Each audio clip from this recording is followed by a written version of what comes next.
Hi, welcome to Off Script. I'm Zach Lewis. And I'm Dr. Draper. Today on the show, we're taking a look at Spider-Man No Way Home. It's out. We went and saw it. We got hot takes. This movie has been killing it at the box office. We're going to talk about why. We're going to talk about what's going on. Maybe some things we're going to watch in the next week, and our top 10 coming up at the beginning of next year. Bit of a shorter show this week, but there's plenty to talk about with Spider-Man. Of course, we need to talk about the news as well. So let's jump right into it. Our first story that I have pulled up already. I wasn't paying attention to the live. Our box office: Spider-Man No Way Home soars to a record $260 million US opening, $600 million globally in 3 days. In this economy, Andy, what the hell is happening? This is the biggest film ever, and what is the this? movies are back, sort of. Dude.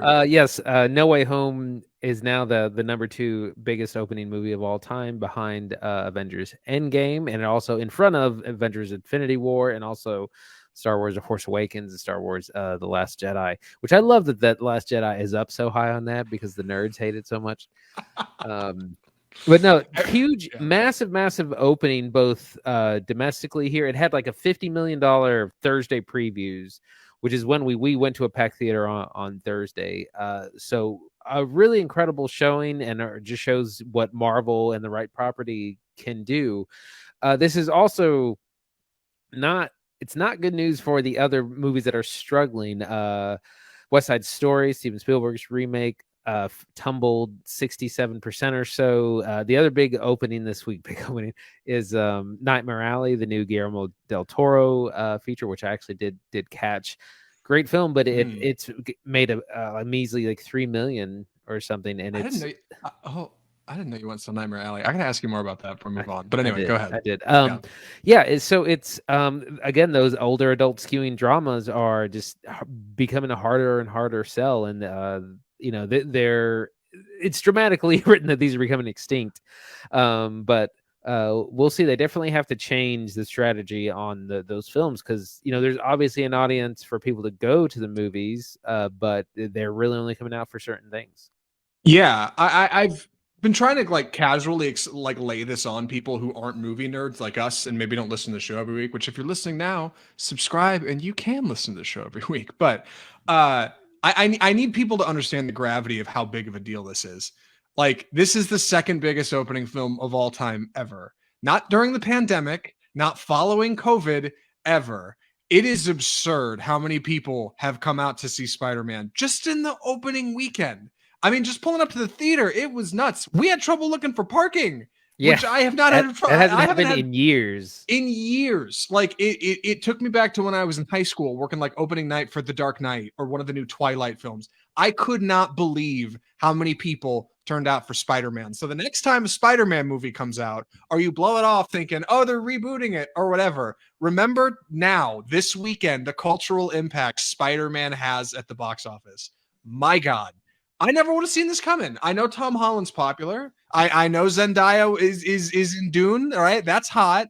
I know there's been some Marvel films out already. Andy, just before we get into the film, where's the fire? Why is everybody turning out for this thing? Like, even I was surprised at how many people came out for Spider-Man. Yeah, I was surprised too. I mean, Spider-Man's a hot property, and the Tom Holland films have been really good. And so we knew that it would be fine, like just the way Shang-Chi made about 100 million, the other ones, Eternals and Black Widow, like all the movies have done good, but this is just blowing it out of the water. And I think, and I've said this, while we've had Marvel films, we haven't really had any of our A-list Marvel films. Like Black Widow is a B-list character, and it was kind of cleaning up like the previous phase.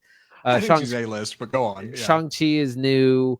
He is new and unknown. Eternals are new and unknown. So I think we were waiting for, like I said, an A-list character, something like Iron Man, Captain America, X-Men, something like this. And that we really haven't had that since Endgame. So I think that people were kind of starved for it. And there was, we'll get into the movie, but there's a big cast, a lot of impressive, lots of star power, lots of names, lots of presence. Exactly. Like it's funny because when we finished watching it, we talked about that quickly. Like while we were standing outside the theater talking about the movie.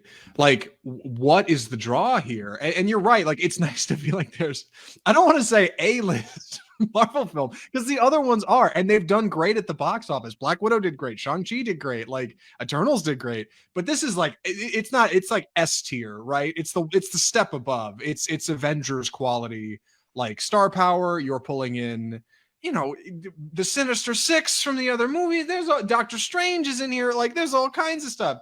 And the audience is perfectly varied, right? You've got everybody from parents to millennials and Gen X, comic book nerds. You got boyfriends and girlfriends. You got kids, right? I had a kid kicking the back of my seat half the feature. Yeah. Like, everybody can go see Spider-Man. Like, it is such a perfect, like, cultural slice of people who can see it. It's pop culture. It's trendy. Like, it makes sense to me now, like seeing the end of it on the other side. Like, of course this pulled big numbers, but like, I genuinely, between all the pandemic, would never have projected this kind of performance for any feature, much less a Spider-Man movie. It's crazy. Even the box office experts, they were predicting 150 million. Yeah. Around there, 140, 150. They knew it would do a lot better than, the other Marvel stuff that's come out this year. But no one could have predicted like this massive of an open. Just like an incredible feat at the box office. Yep, insanity. I tip of the hat to Marvel and Sony and Disney and the cast and crew. My God, like, you guys are bringing people back to the movies, and like, ultimately, it's a good thing for film. It's a good thing for cinema. It's a good thing for little podcasts like us. One more story before we get into it. Actually, before we get into that story, I did say, Andy, you went and saw Nightmare Alley. I didn't know you were. I did see Nightmare Alley. Do you want to give us a little taste? Whatever. Yeah. So for those who don't know, Nightmare Alley is actually a remake of an older film that stars Bradley Cooper. It's a star-studded cast: Bradley Cooper, Kate Blanchett, Rooney Mara. Really impressive cast. Bradley Cooper plays this kind of drifter who joins a kind of traveling circus and eventually learns the trade of performer and becomes kind of a psychic medium. Eventually goes on to do his own show at much higher stakes to kind of detrimental results. Very moody. It's good. It's very long. It's like 2.5 hours. Oh God, I didn't know that. But no. Guillermo del Toro still firing on all cylinders. Good stuff. Yeah. It's good stuff. Good stuff. Okay. But I'm down for that. Yeah. But again, that went up against Spider-Man. I mean, nothing was gonna gonna get slaughtered. 3 million, like that looks so paltry, so meager in comparison to Spider-Man. But again, even what West Side Story, West Side Story came out against zero competition. There wasn't a big movie released the week before. It had nothing, and it still only made 10 million. So I don't think, even, obviously you're going to get crushed by Spider-Man, but I don't think Nightmare Alley would have done all that much better, even without the Spider-Man competition. That's true. Well, Guillermo del Toro's great. He's an auteur, right? And just like Shape of Water or Crimson Peak or Pan's Labyrinth or Hellboy 1 and 2, I'll go see anything that guy turns out. Speaking of auteurs, one more story before we get to the show. Alexander Skarsgård, even this article has a picture of Spider-Man on it, because that's all that anybody's talking about on the Hollywood Reporter, where we found this. But the new trailer is out for Robert Eggers' new feature. Eggers previously directed The Witch and The Lighthouse, films we are both big fans of on this show. Very exciting to see a trailer for his new film. Andy, what's going on in this thing? It's dropped this morning when we're doing the show. I mean, this is very new. Right. So The Northmen is the third follow-up from Robert Eggers, who famously did The Witch from 2016 and The Lighthouse, which starred Willem Dafoe and Robert Pattinson, both kind of now looked at modern day horror masterpieces. And so this is his third film. It's a revenge film set in ancient Viking times. The main character, his father is, it's kind of like Hamlet. His father is killed and usurped by his brother, taking over. He runs off somewhere else, vows to get revenge. But this looks super. It's very gritty. Everyone's really dirty, really bloody. People are riding horses. You got the kind of stereotypical Viking hat with horns. There's battles. Man, it looks really great. Yeah, I'm surprised at how kind of, I don't want to say I'm surprised at how exculpatory, that's the word I'm looking for, the trailer is. You actually get a bit of the plot, which I didn't expect. Typically in the last two features, like the trailers for The Witch and The Lighthouse, were pretty obscure. Like you really just had to kind of go to IMDb and read the summary that he had given in interviews and stuff to kind of get an idea of what was going on in the feature. This one's got a bit more to it. You actually get a bit of kind of the setup for your character. I think it's important to kind of set up who he's going to be, our Northman. And from what I was reading, this one's definitely a bit more action based. I was reading some rumors on the subreddit talking about on the movie subreddit talking about what was going on here, and people said test audiences are saying lots of action, lots of blood, lots of fighting. So that's exciting, and definitely some of the kind of ethereal, thoughtful cinematography that Eggers manages to pull off as well. Lots of big, wide landscapes we can see in here. Lots of beautiful Scandinavian countryside. I think it's going to be good stuff.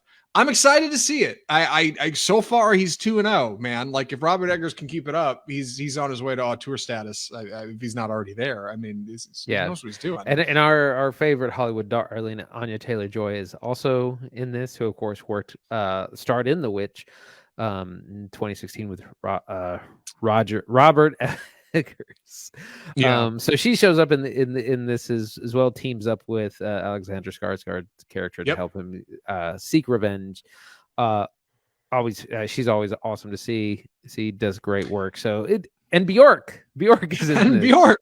Yeah, Robert Eggers somehow got Bjork out of film retirement. I'm not sure. I'm sure he managed to pull that off. Got away from Lars von Trier, I guess. Also, Willem Dafoe is in this feature. Yeah, big cast, big exciting. Keep it here for more on the Northmen, I guess. This comes out in April.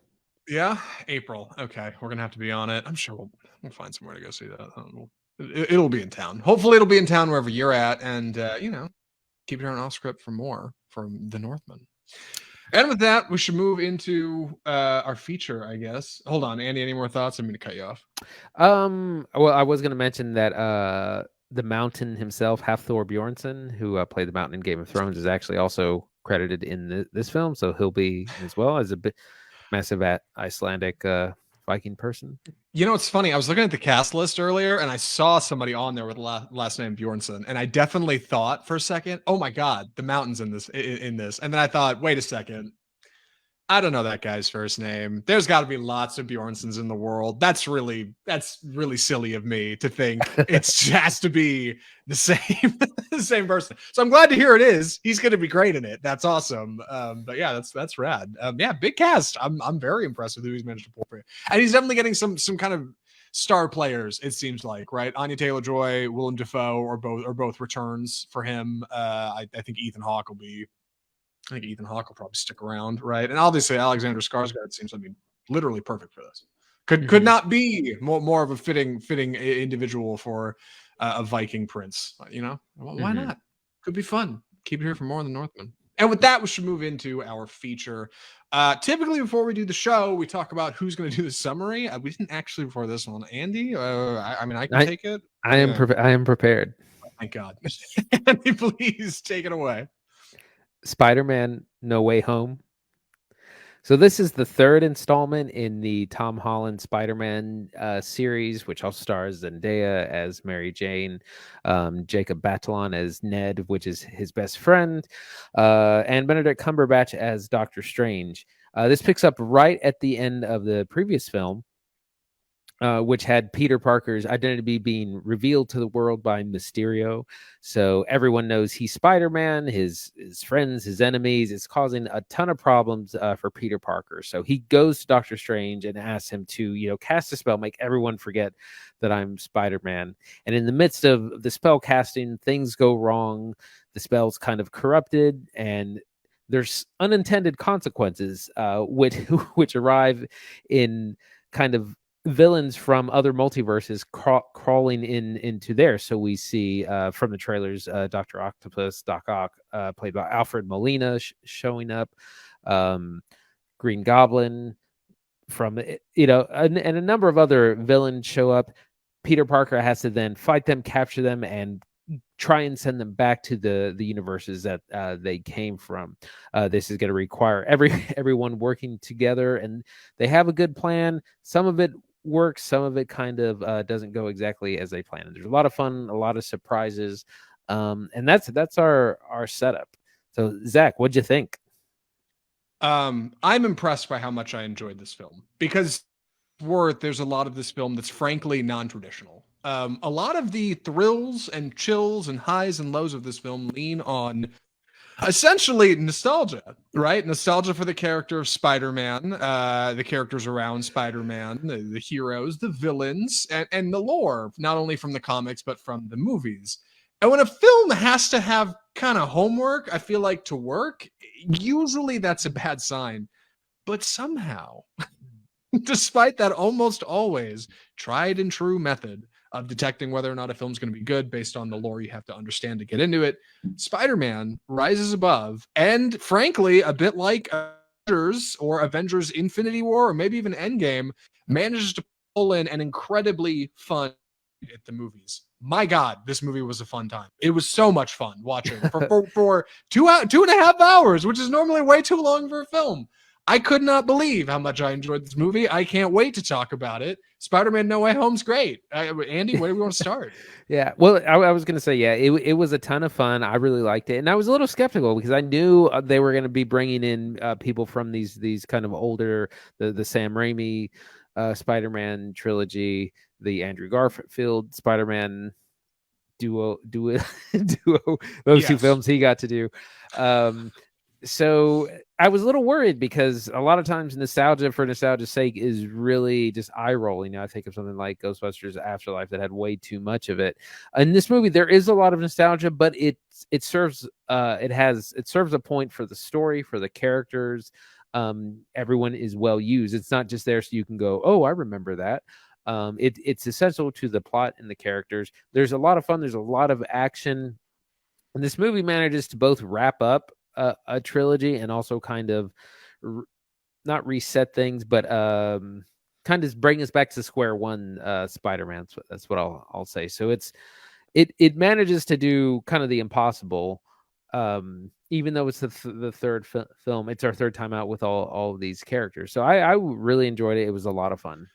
Yeah, I think that's a great place to start. Just the kind of the cameos and who's coming in, right? It would be so easy, like you just said, to have a bunch of kind of villains pulled in from other films, bring in Doctor Strange from kind of the larger Marvel universe, and kind of throw them all in this blender and have this kind of goofy, timey-wimey adventure that's fun, but ultimately, like, you know, a little flat.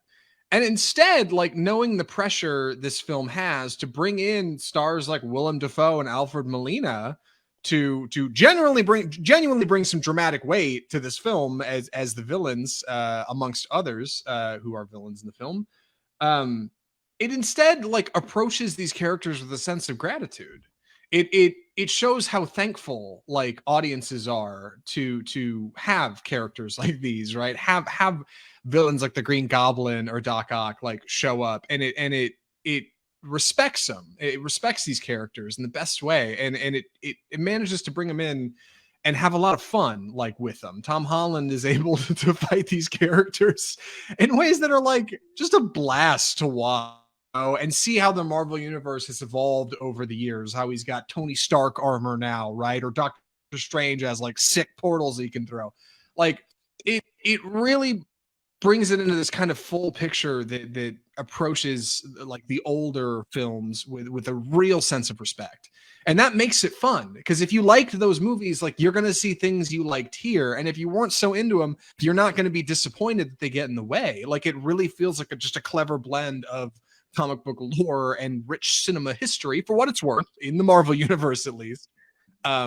It's just a joy to watch. It's just fun to see all these characters bounce off one another. Yeah, and it's cool that they were able to handle that so well in the script. It's really well done. Right. A really good example, which doesn't give too much away, is Doc Ock has this famous line from the movie he was in, Spider-Man 2, where he says the power of the sun in the palm of your hand, which is like what the technology he's trying to develop in that movie. And he kind of gets it when he sees they have a Tony Stark arc reactor at some point. and he's, he kind of says the line again, but it has meaning, and he's like, that's the thing I want. That's doing what I want to get. And there's important things.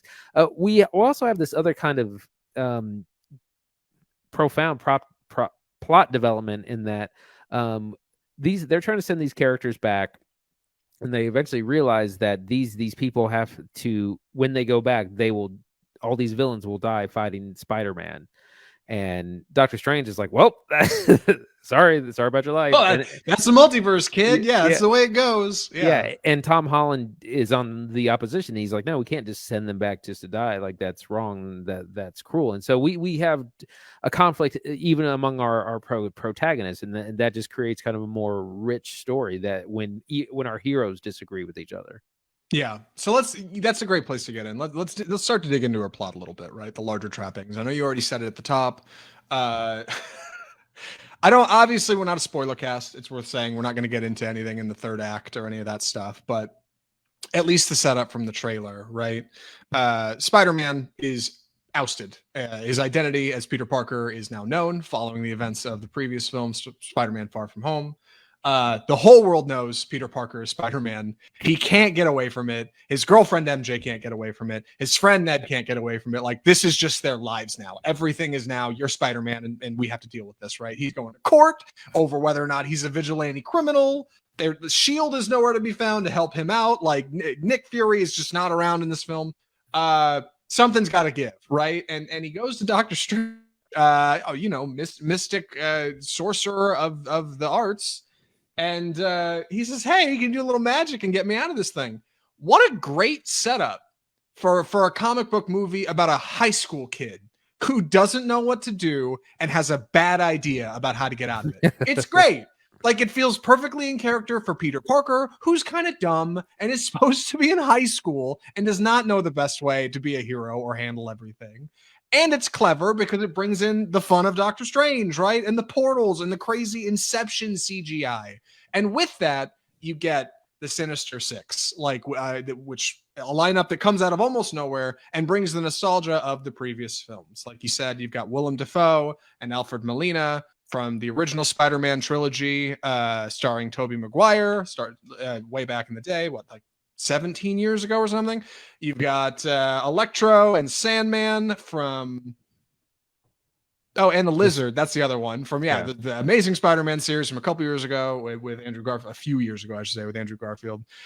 And you've got also villains from Tom Holland's Spider-Man No Way Home. Like, tons of villains, tons of people with different powers and abilities, which creates a ton of really great action, lots of really fun on-set chemistry with these characters bouncing off one another in the script.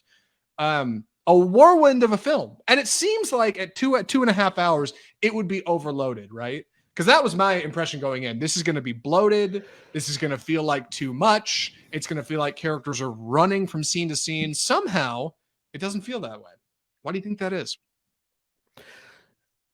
I think the length really helps it, is that it takes its time with all these plot elements. Our setup is, we see the consequences of everyone knowing not only who Peter Parker is, but his associates and accomplices, Ned and MJ, and also again, it uses the villains.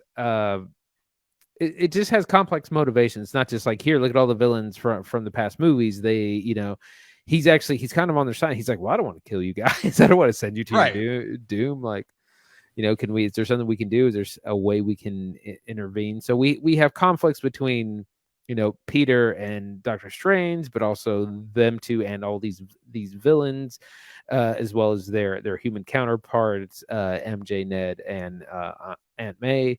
As well, there's a lot going on, and it's a lot to juggle, but it manages to do it. Mm-hmm. Yeah, the kind of human side of Peter really comes out in this film. Like you said, these 6 individuals come back from the multiverse or whatever after it's opened, when Doctor Strange tries and fails to help Peter. And Peter has to go basically capture them and bring them back to Doctor Strange's lair so Strange can dispose of them, whatever that means. And yeah, when he finds out that Strange basically intends to send them back to their universe, where they'll likely be immediately murdered, because that was the situation they were plucked out of when the spell happened or whatever.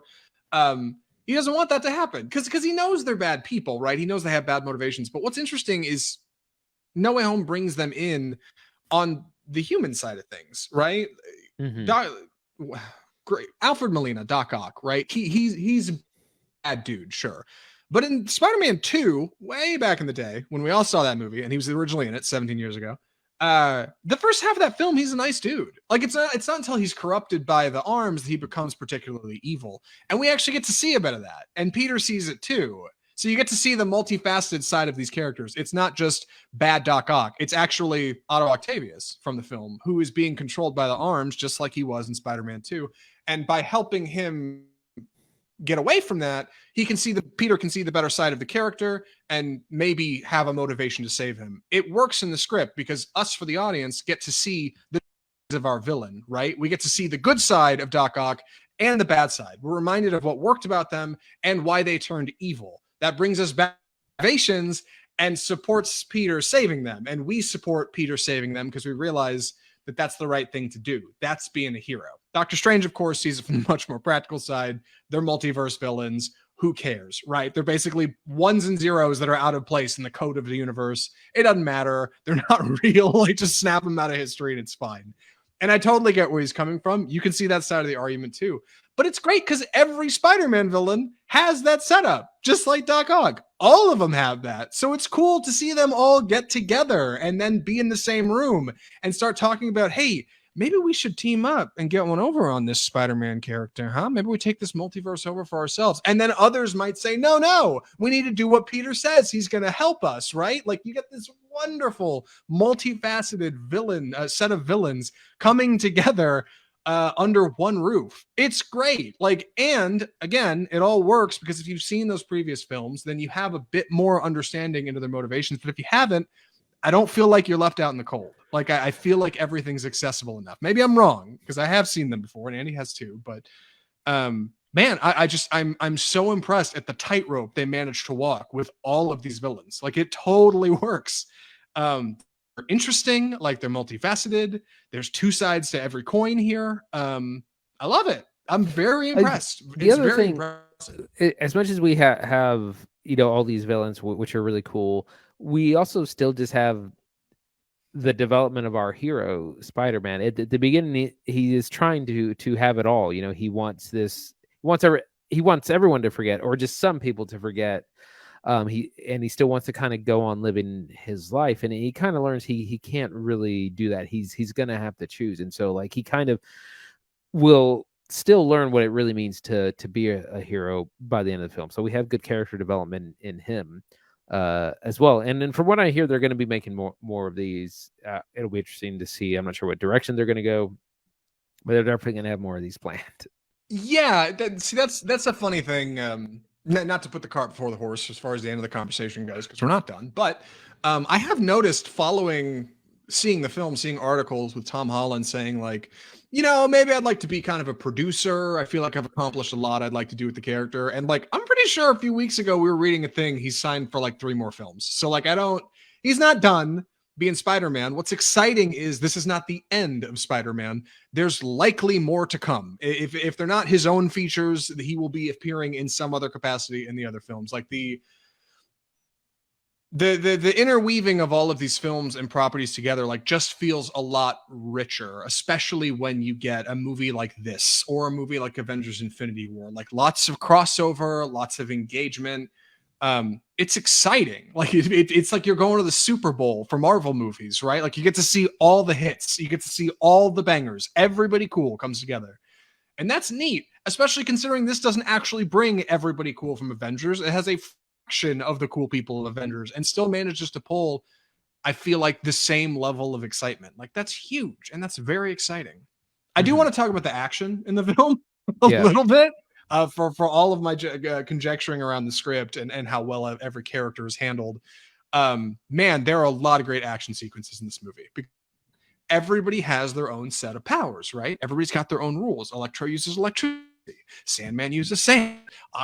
Doc Ock has arms that he's got on the back of him. And Spider-Man's got to fight all of those. And he's also got Doctor Strange throwing portals and taking him into Inception world. And like it creates really, really great visuals, tons of great choreography. I'm very impressed by the fight scenes in this film. They're all fun. I wish we could have had more. I wish I could have seen more of certain villains doing their thing. Like it at times, I wish this film could have been longer. What do you think, Andy? I mean, I did start to feel the length a little bit, but I don't know what you would cut exactly. But yeah, the action scenes are really good, you know. And this is what's interesting when we first see the introduction of Doc Ock. Is that there's a great highway action scene, and you know, some other villains also show up, but it's a lot of fun. Again, you do, and this is maybe not a criticism, but a prerequisite is that you're going to have to probably be familiar with all the other Spider-Men, just like 5 other movies now, outside of this property. But if you're a big fan, you probably already are, and if you know, it's not going to. And I've only watched some of those movies once, and I still, you know, was able to recall events and things like that. Yeah. Like the passing cultural familiarity with Spider-Man in America, like the Tobey Maguire films and the Andrew Garfield films. And yeah, you're right. Like since you're getting villains from those, like you may need to be a little bit more tuned in, but like for the most part, I feel like it introduces everybody really well. If anything, there were bits of Tom Holland lore that I'd forgotten about. He's got like 6 Spidey suits in this film, and 2 or 3 of them, I was like, I feel like I remember seeing those in other movies, but like I can't even really remember where. His growth as a character is a big this too. You know, Tom Holland's Spider-Man has always been backed by the trappings of the larger universe. Whereas the other Spider-Man films, they really kind of stood on their own. They're like Sony's Venom, right? Or I guess Morbius is going to be kind of its own trapped off thing. Whereas Tom Holland's Spider-Man, like from his very introduction on screen, he was a small character in an Avengers film or Captain America Civil War, right? Is where he came in. Supporter for Tony Stark. Like he was a side character almost. He's always been surrounded by the Marvel universe. His suits comes from Tony Stark, right? Like he was trained by Tony Stark, and that's Happy Hogan who follows him around. Like he's always kind of got that in the background. So this film was a really cool way to kind of step to that and then maybe surpass it a little bit and say, hey, he needs to kind of break out and really be his own Spider-Man, make his own mistakes, fix his own universe in this case. I was really impressed by that. And Holland does a great job in the role. He's really fantastic. People have said he might be nominated for an Academy Award. I don't know, maybe. that would be a little bit of a stretch. I could. The Academy has had worse years, man. They've nominated it's a light year for less. It's a light, it could be. If it's, I can't even think of who would be up for the best actor. So possibly. One thing I did want to talk to you, there are a couple of post-credit scenes in the movie. True. And I don't think this is a spoiler. The second one at the very end of the credits is actually a teaser trailer for the next Doctor Strange movie, Doctor Strange in the Multiverse of Madness. So that was a nice surprise because usually it's like a, you know, something that has to do with the film or something about the what's coming next, and it's rarely like a full trailer, and that's what we got. So that was really cool as well. I was super stoked about that, which we didn't get a lot of plot details, just more kind of crazy multiverse shenanigans happening. I do think that's a bit of a spoiler, but it's out there and it's fine, and we're past it now. So yeah, no, you're right. It is. We do get a trailer. I looked it up because I was a little frustrated by that because like I like the charm and I think the kind of the elongated storytelling of the post-credit scene in Marvel films. I think you can get kind of creative and kind of tease people out to where things might go next. You can take them to a strange location or introduce them to a new character we haven't seen before, or maybe just put the Avengers eating shawarma, right? Like, yeah, I think you can kind of do creative things with it. So I'm a little bummed when I just see a trailer at the end, but it was really neat to get to the end of this exciting feature everybody was stoked to see, Spider-Man, and then at the end of that be rewarded with, oh hey, here's something else nobody's seen yet, like here is footage you're not going to see anywhere for a while, like this will be on the internet in a month or whatever. But I think the last time they did that, after one of the Captain America movies, they just did a trailer at the end. So it's not that they've never done it. I just forgot. I hadn't done it in a while. And you're right. Like, it is rad because it's much more expository than just like a little scene. You get like you get a taste, man. Something's going on in Doctor Strange: The Multiverse of Madness, and I'm very excited to see it, especially after this. As am I. And this was supposed to come out in either March or April, but got pushed a couple of months, so it's actually going to be coming out in May. I think beginning of May. Do you remember how dumb I sounded in retrospect when I got on this podcast and I said in front of God and man and all of our listeners, Andy, I saw Shang-Chi, I saw Eternals. Do you think people are experiencing superhero burnout? Clearly not.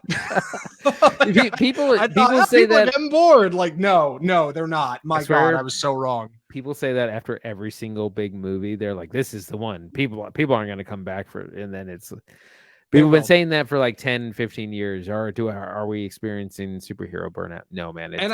It's we are never going to be done with this. I know. Long live superhero. Long live Spider-Man.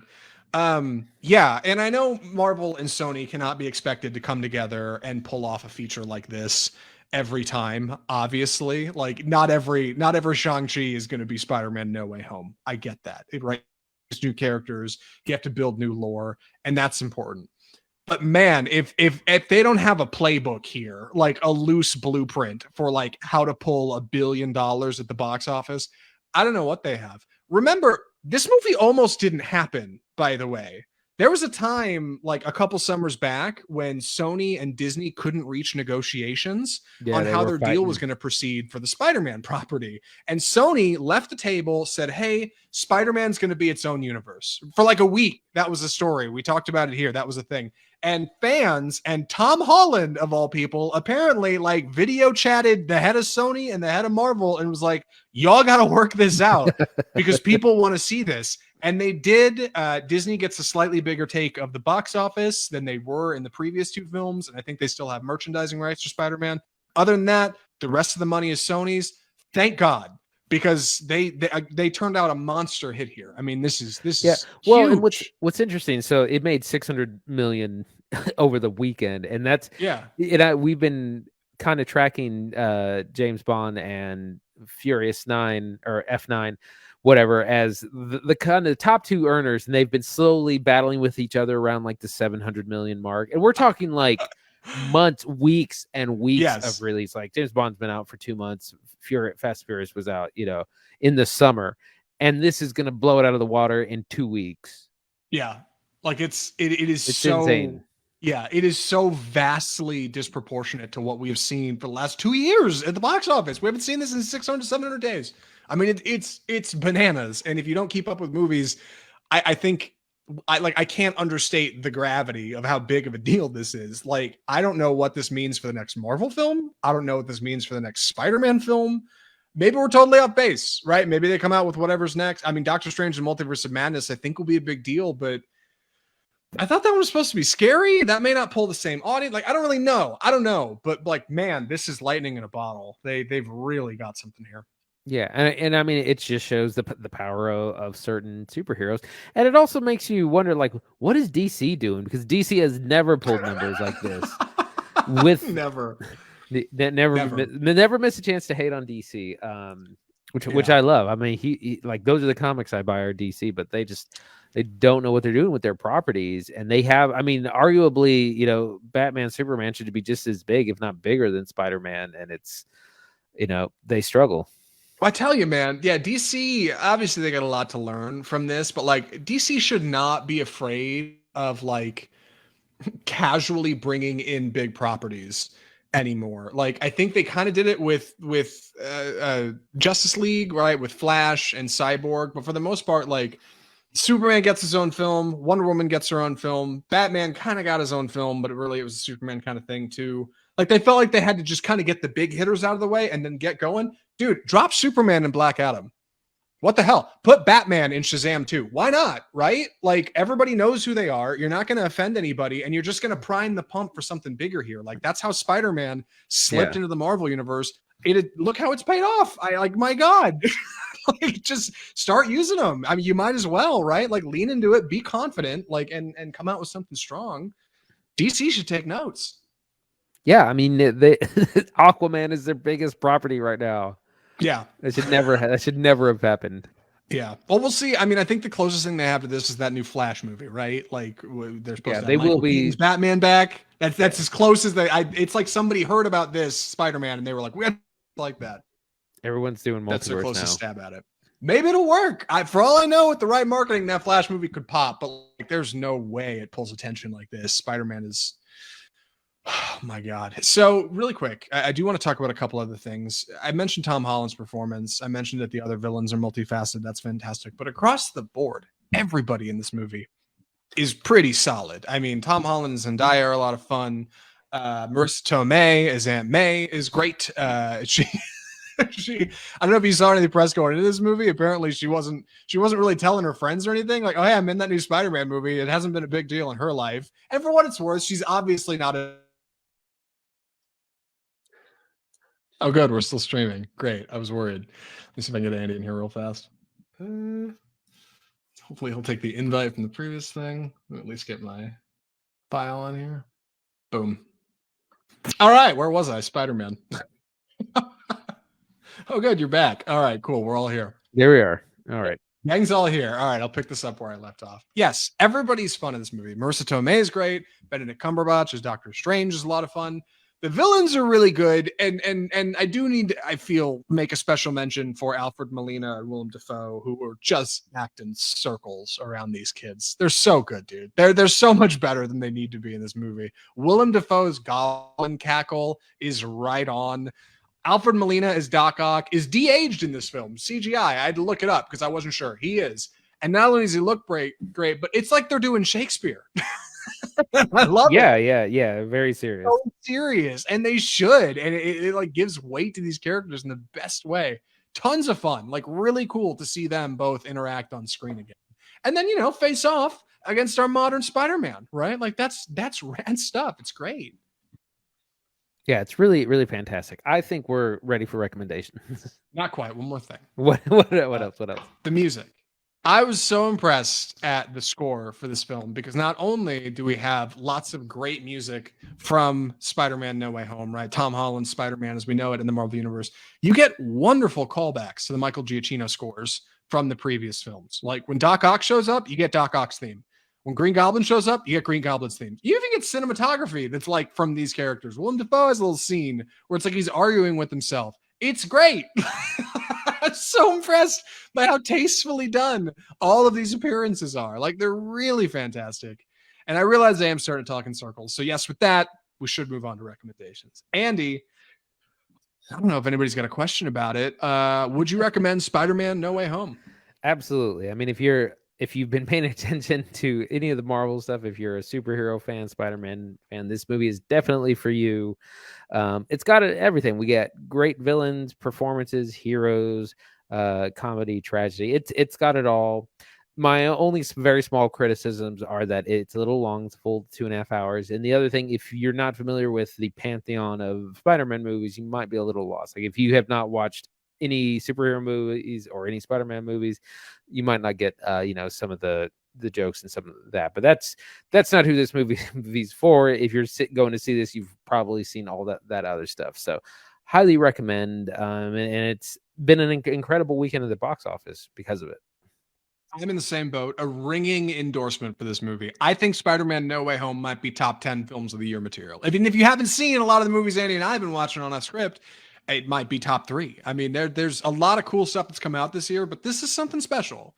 It says a lot that a movie can lean on a bit of nostalgia and still stick the landing. Spider-Man not only sticks the landing, it supersedes it. It's fantastic. Like, this movie's a ton of fun. One of probably the best comic book movies I've watched in a while. One of the best Spider-Man films they've made so far. Tons of fun. Really fun. Spider-Man No Way Home's a blast. Run, do not walk to the movie theater. Swing to the movie theater. Swing into the theater. Swing into the theater and see Spider-Man No Way Home. I'm pretty sure the description for the show I put in like Spider-Man swings back into the theater. It's just the most layup of a headline. Anyway, believe it or not, that's our show. It's a short one this week. Like I said, it's for the holidays. We're taking next week off to recharge for the new year, but we're coming back first week of January, January 4th. Andy, what are we watching? So, out this Wednesday is The Matrix Revolutions, which will be available both on HBO Max and in theaters. I got hot tickets to see it in IMAX on Wednesday evening. So that's where I'll be seeing it. We also have big releases on Christmas Day. Keep your eyes out for The Tragedy of Macbeth, starring Denzel Washington. Also, The Kingsman, or The Kingsman. I forget the prequel movie of The Kingsman. I'm getting annoyed with it. I think it's just The King's Man. That's the deal. The King's Man. Yeah, the World War I era. Whatever. Yeah. Film. So that comes out Christmas Day, and Paul Thomas Anderson's new film Licorice Pizza, starring Alana Haim and a big cast. Seymour Hoffman. Yeah, Seymour Hoffman's son. Yeah. Seymour Hoffman's son. I'm sorry. That's the other big release on Christmas Day. So lots of movies coming out this week, and we'll see what we watch in addition to The Matrix Revolutions. I also saw The Power of the Dog, which is a Western on you did see that. Yeah. Mm-hmm. Which I'd heard a lot about, and it's a little slow, and I watched the first act and it kind of turned off because it was really slow. But then lots of people said you got to finish it, and I did, and it's a really thought-provoking, different kind of Western film. It's a slow burn, but it's something that it's got a lot of buzz. Lots of people are talking about. So that's on streaming on Netflix if you want to check that out. Power of the Dog. Yeah, Andy's been talking about that film. Y'all should go check it out. I need to check it out too. Maybe we'll cover it on the show at some point. But if you'd like to keep up with the show and other things we might cover, right? Other films coming up in the future, The Tragedy of Macbeth, Licorice Pizza, and there's another one. King's Man. God, it's not forgettable. It looks exciting. It could be good. Early review might be wrong. If you're excited about any of those features and maybe want to find out what we think about them, you can subscribe to Off-Script Film Review. That's it, on your favorite podcast platform. iTunes, Google Play, Spotify, iHeartMedia, where TuneIn, Cast FM, Deezer, Deezbox, Deez Podcasts, anywhere you want to go. We're around. We're here. We're on Facebook, where we live stream the show every Tuesday. We're on YouTube.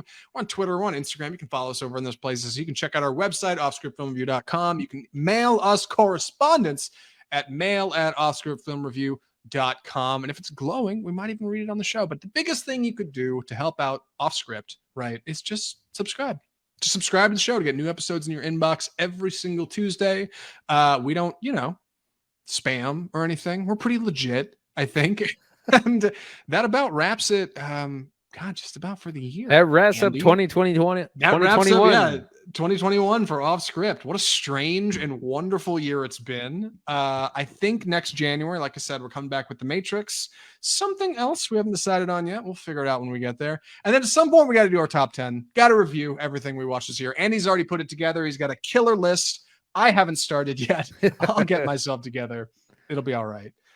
With that, I think it's just about it, Andy. From all of us at Off Script, the home of bold cinema, I'm Zach Lewis. And I'm Dr. Draper. Have a happy new year. Have a happy holiday. Stay safe. And we'll see you next time on Off Script Film Review. Thanks for watching.